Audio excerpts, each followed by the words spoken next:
turn it over to Scott Libben. Thanks, Scott, Sue. all yours. All right.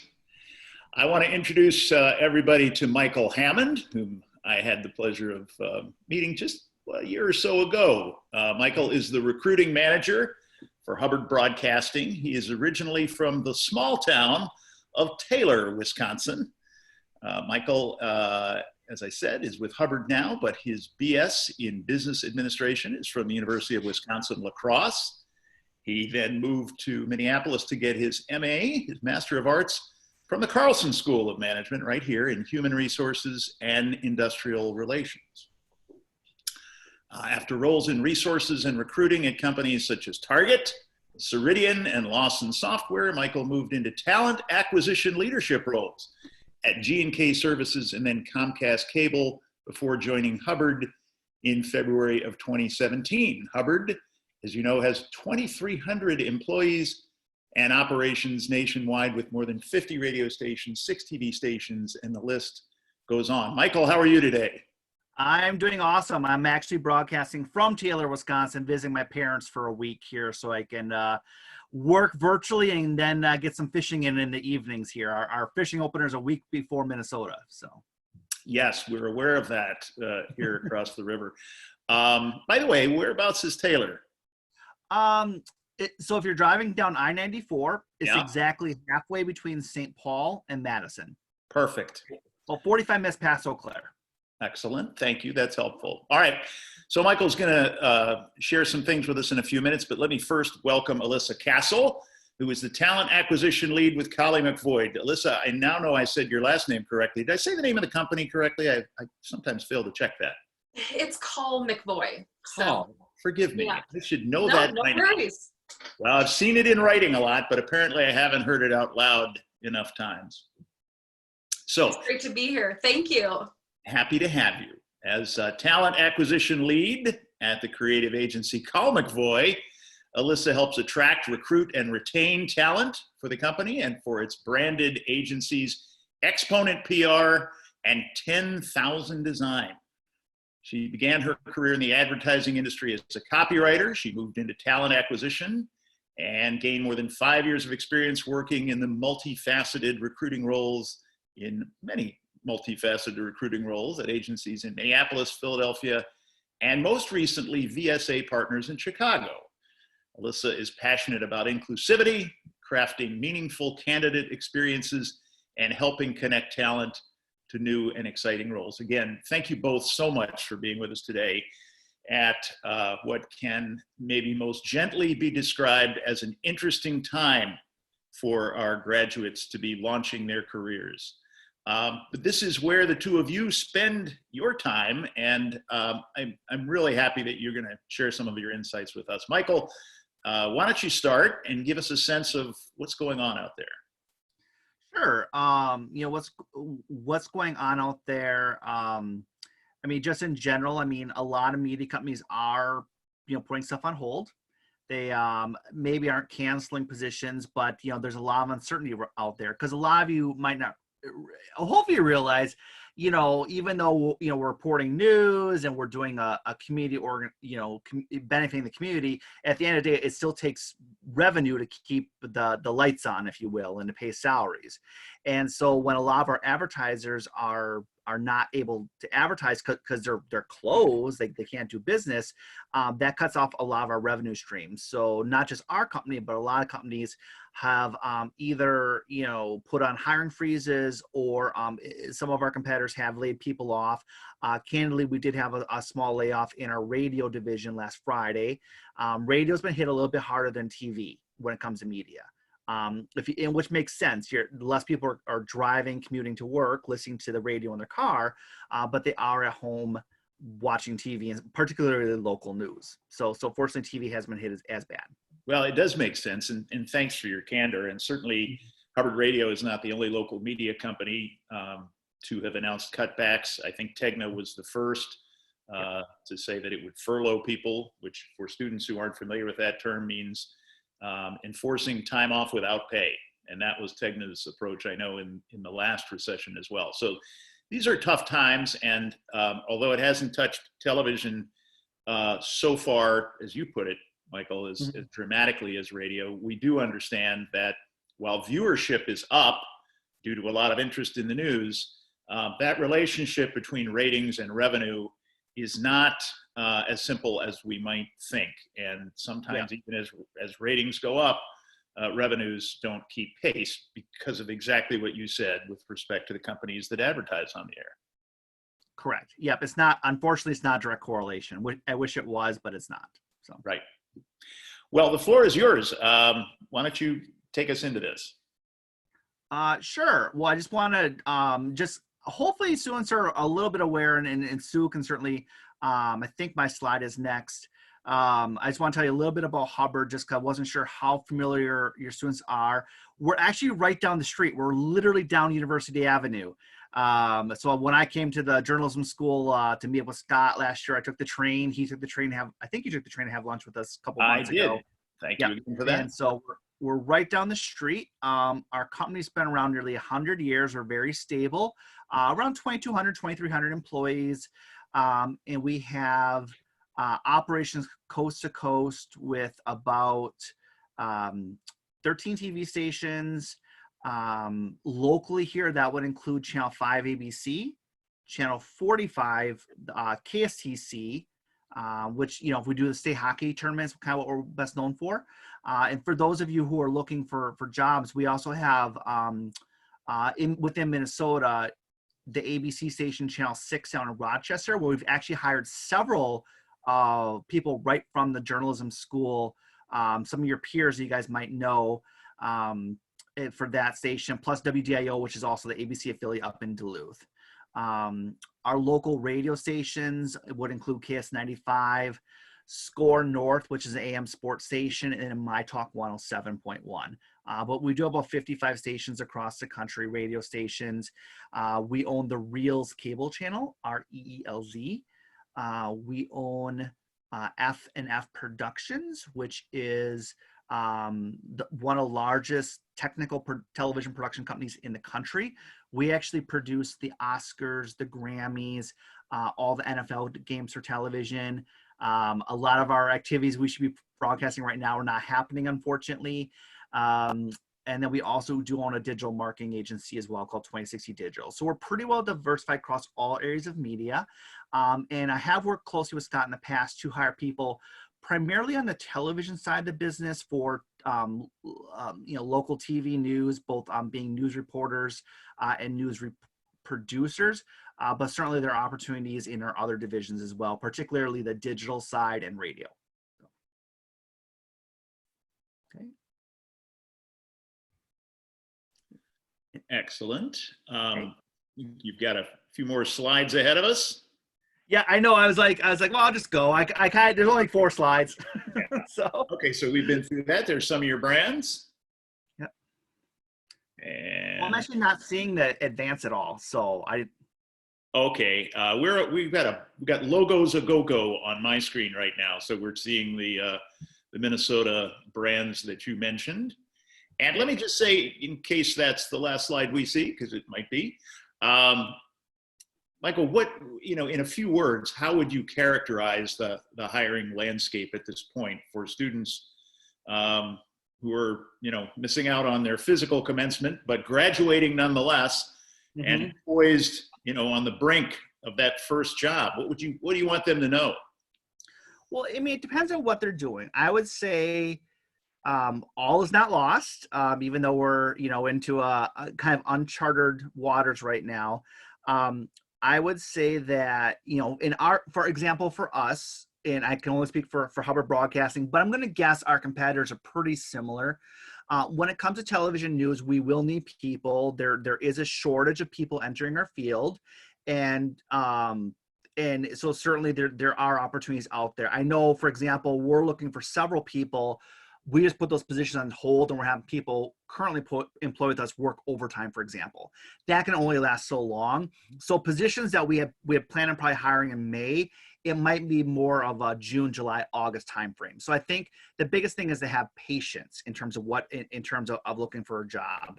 And what I tell people is use this time for a couple things. I'm an alumni of the University of Minnesota myself. You guys have fantastic career services. Use this time to do mock interviews, have them help you with your resumes, make yourself a better candidate, work with your professors such as Scott or others to make an even better demo reel and get experience that you can. I know it might be a little challenging doing it from a distance, but I'm sure there's technology that can help with that. That's what I'd recommend. And then keep your eyes and ears out there. And certainly if Scott and Sue want to send out all my contact information after this, I'd be happy to take any resumes or demo reels and try to connect you with news directors who can maybe do some real world critiquing of that while we wait till we're able to hire again. So I think that's a really important point worth underscoring, Michael, because I think you're saying even if the jobs aren't going to be filled immediately, people should not hold off on establishing those relationships with prospective employers, right? Because first of all, the practice is good. You get better at those conversations every time you have one.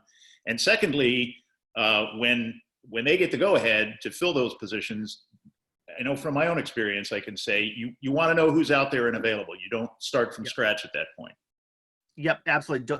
Don't wait. I mean, network, get to know who's out there, get to know the different companies, work with your professors who typically have a lot of contacts in the media industry. I mean, just start that networking and getting out there because the jobs will open, hopefully sooner than later. But I mean, don't use this time to your advantage to make yourself a better candidate. Right. Okay, good. We'll come back to you. But Alyssa, on your side of the communications business, what's going on? What's the first or one thing, if nothing else, you would want new graduates to know as they, sally forth looking for that first job? Absolutely. I mean, first and foremost, I want you all to know that I completely and truly empathize with your situation.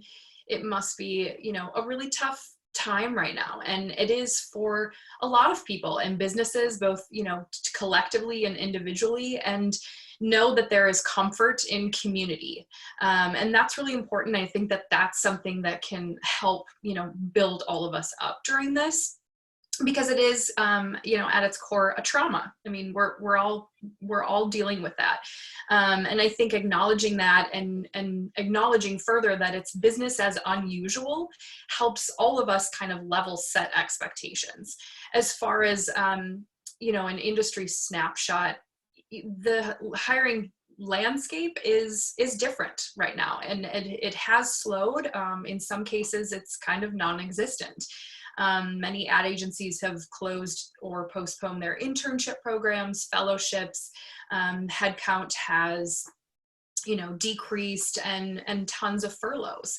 Colle+McVoy has, like many places, had to pivot. And I think that there's just kind of that key understanding that there is possibility to move forward, but we just have to think differently about how to do that and ways to do that. We, at the start of this kind of lockdown and stay at home, we had that following Monday, 8 new hires slated to start. And, that created a very strange opportunity for us to send out new hire kits, getting people packages via mail to send them their laptops. Most of our onboarding experiences are at least 2 weeks. And so all of that had to be changed and pivoted to the digital landscape. And we have still 8-9 people now who have never stepped foot in the office as an employee. They haven't met their fellow colleagues, but we're all moving forward and we're just doing what has to be done day by day. Well, you make an important point that distinguishes this, one of many things that distinguishes this from past downturns in the economy, and that is that this one occurred so suddenly. We were really at a point, and I won't speak for either of you, but I think in the industry where a lot of hiring was going on, where there was a shortage of applicants, for the jobs that were available. And we went from that to this in a remarkably short period of time. So that, as you said, 8 people waiting to start work who've yet to set foot in the office. That is somewhat unprecedented. But they're on the payroll, right? They're working. They just are working differently as everybody else is. Absolutely. Yep. So, Michael, back to you for a moment. Are there specific things that applicants should do differently in this environment? And again, I've always advocated, make those connections with hiring managers before you need to, so that they know you when the time comes. But, dropping in, or even, saying, I'm going to be in town and could you see me, might not be much of an option anymore. What are the best tools for new graduates to use to make those connections? Sure. I think the process would be similar. It's just that there's not gonna be a lot of job postings out there on Indeed.com or through Gold Pass at the U. Mm-hmm. It'll be more of the reaching out and networking. So tools I would use would be LinkedIn. If you don't have a LinkedIn account, get one. And then research the companies that you might be open to working for, and then find out who look for some job titles like news directors or whatnot, and just reach out to them. I think most people, and keep in mind they're busy. There's a lot of news going on right now. But in general, I think they're people will be willing to chat with you and help you out. I don't know if you would consider yourself a tool, Scott. Which sounds really bad, but like your professors. That was a compliment. Okay. Okay. So I meant that in a positive. Work with your professors. I mean, that's part of their passion is helping all of you find jobs and find employment. And then I know you love hearing about some of your former students and how they're doing. And we have some rock stars down at Rochester right now from your classes, Scott. So, and I would say utilize those resources. And then, like I said, it's really about networking right now and getting to know people. And so LinkedIn, your professors, your career services offices, alumni. I know the University of Minnesota has a great alumni program. Find out what alumni are working where you're interested in working and reach out to them. That's a huge untapped resource. If I get any alumni reaching out to me, I respond right away. I just don't get many alumni reaching out. And then honestly, like an event like this with Alyssa, who's a fantastic point of contact, or myself, that's why we're here is try to help you guys and provide resources. And so feel free to, I don't want to be on Alyssa's behalf, but you can reach out to me. I'm happy to help you.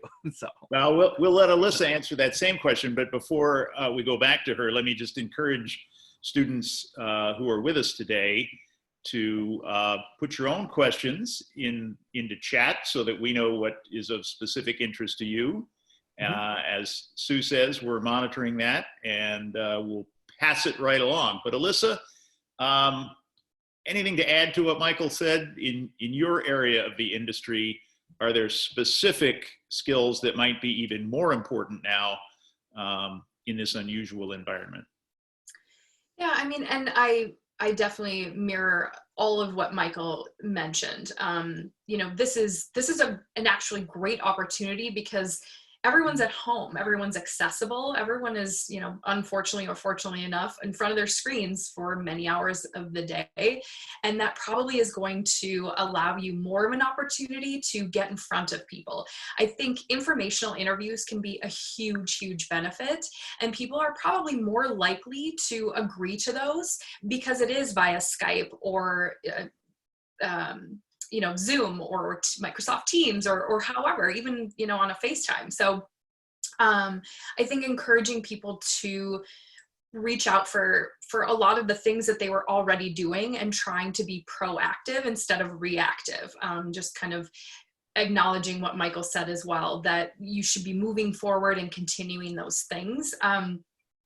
Being that we're a little bit different in a creative ad agency, I would say that there are a lot of opportunities right now to continue to, keep up your skills and your talents. And it can be, via friends in your community, whatever that looks like. But even just, maybe you're going out and interviewing people in your neighborhood, and you could start a podcast. You could dig into focusing on some content for your social channels to help build up your own personal brand.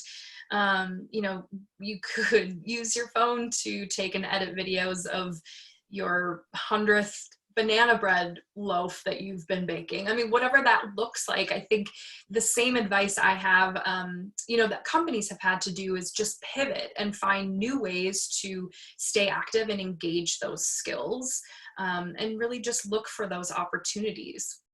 So demonstrating that you know how to respond to this kind of challenge is one way you can differentiate yourself from the competition, right? Instead of just sitting back and wringing your hands, show companies that you know how to cope in this new landscape on which we all find ourselves.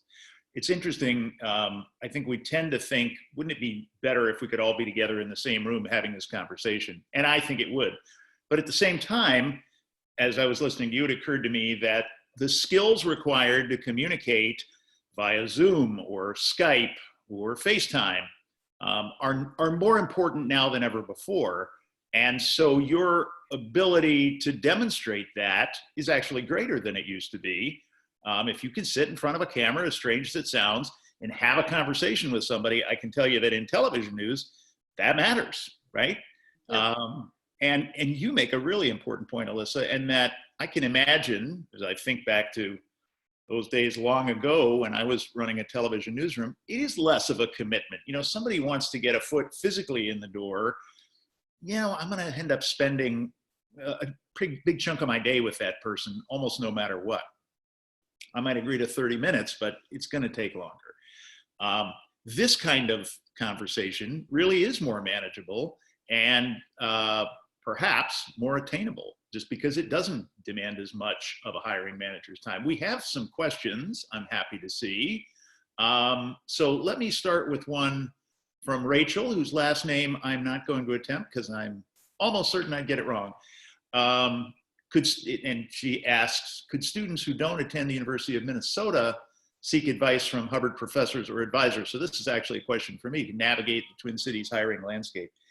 Yes, listen, it's been a long time since I was a new graduate, but I remember vividly what that was like. And I wouldn't turn anybody away, who was looking for advice. I'm probably more generous with that than I should be. So thank you for that. Grace has a question for Alyssa. And that question is, and by the way, Rachel, I don't speak for all of our faculty, but I would just say, if you'd like to connect with me and ask questions separately or show me your work or whatever, all I would ask is patience. I can't always get back to everybody as quickly as they might like. Grace asks, Alyssa, for those of us who are hoping or interviewing for agency internships that were canceled, how will PR and advertising agencies consider experience when this passes and we're hoping to join the industry? Will we need to start again at the internship level, or will there be increased opportunities for us to begin at entry-level positions? It depends. It's difficult to say right now, just having a lot of unknowns at the end of this tunnel, metaphorically. And, obviously any kind of conversations that we're having, because we are always proactively looking for talent. We're having those conversations. We're seeking people out. We're receptive to people reaching out, and discussing things. So, in our case, we postponed our summer internship program with the hopes that, can we recreate this in the fall? And it would be different. It would be something then for, postgraduates. Maybe it's a smaller group, maybe it's a fellowship, but it's hard to say. I don't necessarily think you need to start over from scratch, especially if you've already engaged with certain hiring managers or recruiters or people like myself. So I think that just maintaining those conversations and being open to reaching out and just dropping a line and saying, hey, what's good? How have you been? Like, I'm still actively interested in Colle+McVoy's opportunities, XYZ, and just being on the lookout for those opportunities, but more so being proactive into voicing what types of opportunities you'd be interested in. Because as Michael said, we, along with a lot of other companies and agencies, agencies aren't posting right now. So I think that allows an opportunity to reach out and try to advocate for what type of role or opportunities that you would be best suited for. Great. And by the way, my colleague Mark Jensen chimes in with his willingness to hear from students as well. And Mark's expertise is different from my own, more in advertising and strategic communication. But wherever you might be at in your studies or your search, Mark is somebody I would commend to you. You might check out our school's webpage and read about the various backgrounds and experiences and specialties of our faculty, all of whom are, I think, great resources. But Mark specifically wants to offer up his time if you're interested. And he also asks to follow up, Michael, on something you said. Besides LinkedIn, what other resources should students be checking in on, or should they be using in their career management efforts? Sure. Well, like I mentioned in Career Services Office, because I know I had a really good experience at the University of Minnesota doing mock interviews. Even though I work in recruiting, I was terrible at being interviewed myself. And so I did tons of mock interviews, and they were fantastic and very patient with me as well. I think it's about joining professional organizations. I'm sure there's some student groups there at the University of Minnesota, but also find the professional groups within your relative industry and join those. And there might be user groups, whether it's, via social media, not just LinkedIn, but other social media like Facebook groups and whatnot like that. So I'd recommend that. And then checking out like the different, industry websites. I know the National Association of Black Journalists is a fantastic organization. Same with the Hispanic group. And we partner with them. National Association of Broadcasters we're a member of. So I would say joining professional groups is a good way to network. Good. Alyssa, anything to add to that list? Yeah, there's local chapters of, I know a lot of different PR networking opportunities. There's AdFed Minnesota, there's Mad Women, there is AIGA, One Club, 4A's, the Brand Lab, a lot of different opportunities. And I'm more than happy to further help, share those if people want to reach out to me via LinkedIn or email, for sure. Great. You've both mentioned social media, and this comes up occasionally in conversations with students. I know that almost everybody hiring in the media, in any media field these days, wants social media skills, wants people who've demonstrated the ability to manage their social media presence appropriately. What, if anything, should students be doing? There is sometimes concern about, that's kind of my private world, or that's not my professional presence. Where's the line on that? And how should students think about not so much LinkedIn, but some of the other social media channels that they might have used, not necessarily with their careers in mind? Well, I think in my perspective, if your accounts are public, we're looking at them, especially in more of the creative pursuits. A lot of times that helps. I enjoy looking at people's, Instagrams, for example, because a lot of people post, if they're a designer, they're posting certain like daily doodles or illustrations. Sometimes people are more open to have creative freedom because there is no boundary kind of keeping people in the box. And I think that, using that as an additional tool to your advantage is really important, especially now, but also to be aware that, if you want something private, put those settings on and make sure that you're making those choices. Good. Michael, anything to add to that? I completely agree. I honestly am a big believer in separation of work and personal. So if anyone sends me a LinkedIn request, I accept it right away. If it's a Facebook request, I know probably none of you on here use Facebook anymore because that's like for old people like me now. But I don't, if I don't know you personally, and it's locked down so people can't see it. Plus, you know what? If I want my grandma seeing it, I probably don't post it within reason. I don't have where I work on my Facebook post. Not that I'm not proud of it, but that's more of LinkedIn.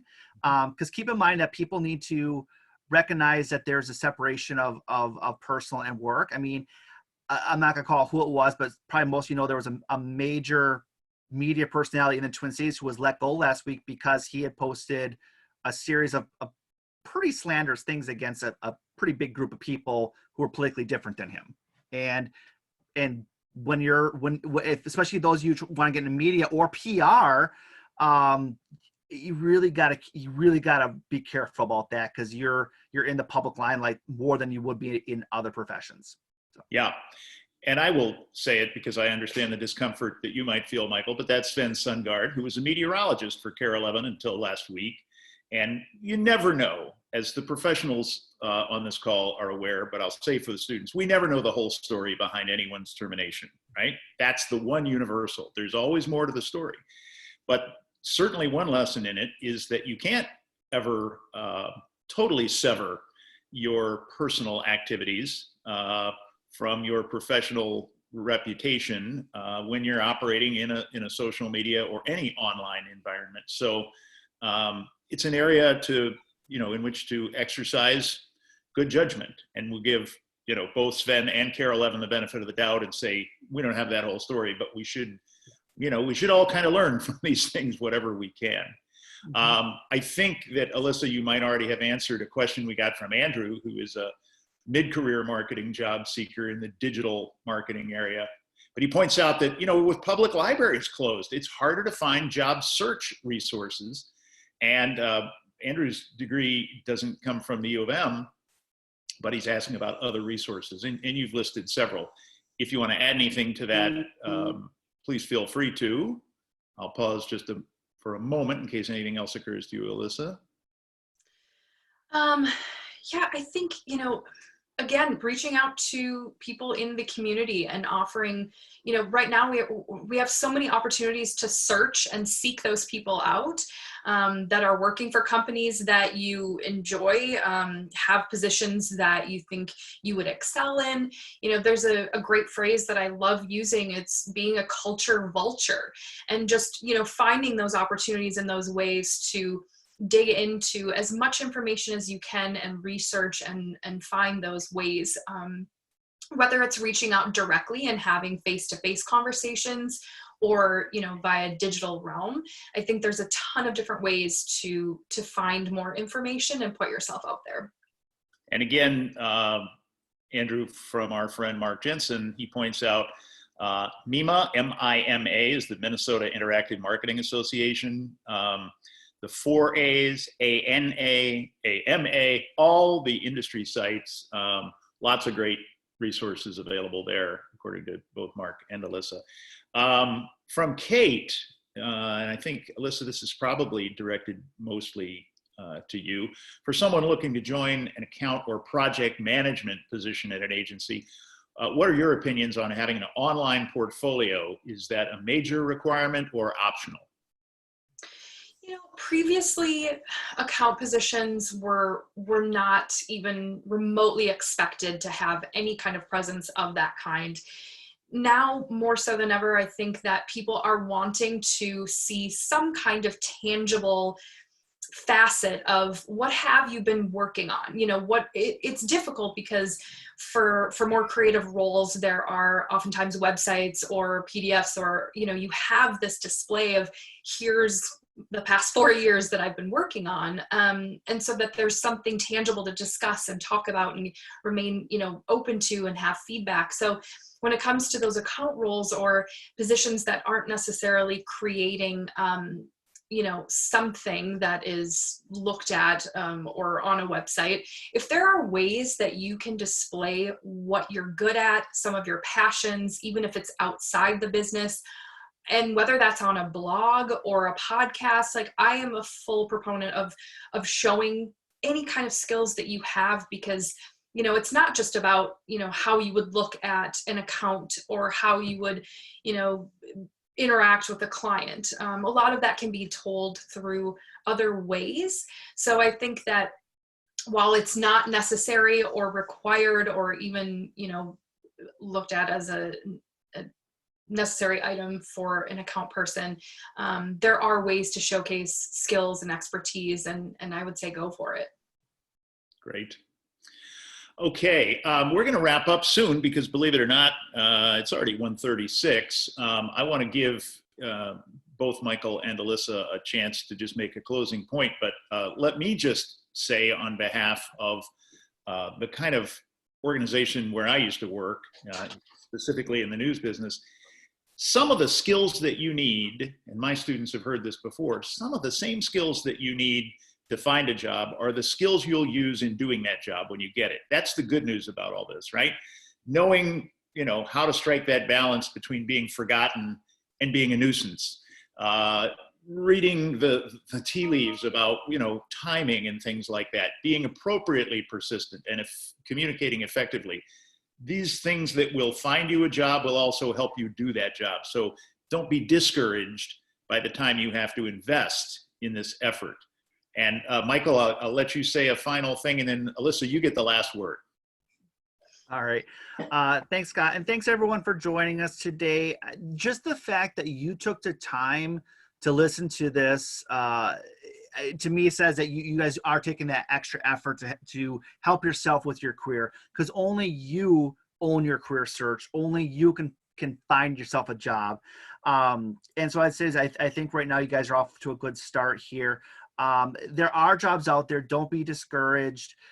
Use this as an opportunity, whether it's to refine your skills. I actually graduated during a recession myself, and I used that. I assessed the jobs landscape out there, and I decided to go get my master's at that time. And I don't know if I would have right from college if it hadn't been for the job landscape out there. So take this time to think about it. Be positive, and feel free to reach out to myself or others. We're here to help you, and you'll get through this. And just have patience and some resiliency. Okay. Good advice, Alyssa. Yeah, I definitely agree with everything Michael has pointed on. Furthermore, thank you so much for taking time out of your day to join us and join the conversation. I know that it's difficult and some of it really sucks, but we're going to get through it, and we're all getting through it together. And I think it's just important to stay as positive as you can and to find ways to keep busy, keep showing opportunities for your skills, whatever that may be. There's a lot of opportunity to reach out and connect with people, because I think that's all, that's what we're looking for the most right now, is really those connections. And that's by and far been shown to be the most important aspect that, for me at least, has come out of this, is how much those human connections and collaboration and communication matters. So, do what you can and just keep moving forward. Great.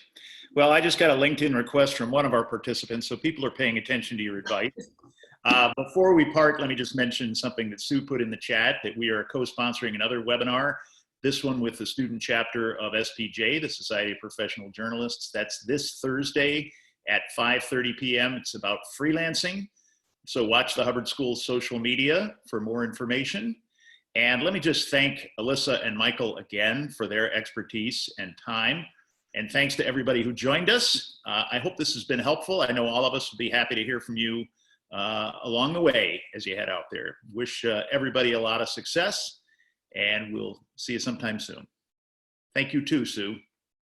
You're welcome. Thanks, Sue. Thanks, Thanks. Sue. And Thanks, don't forget, Scott. Career Services has got great resources for you all. So check in with Erin over there, and she can help you out with a lot of things. So hopefully we'll see you all, some of you, on Thursday. All right. Bye-bye. Bye.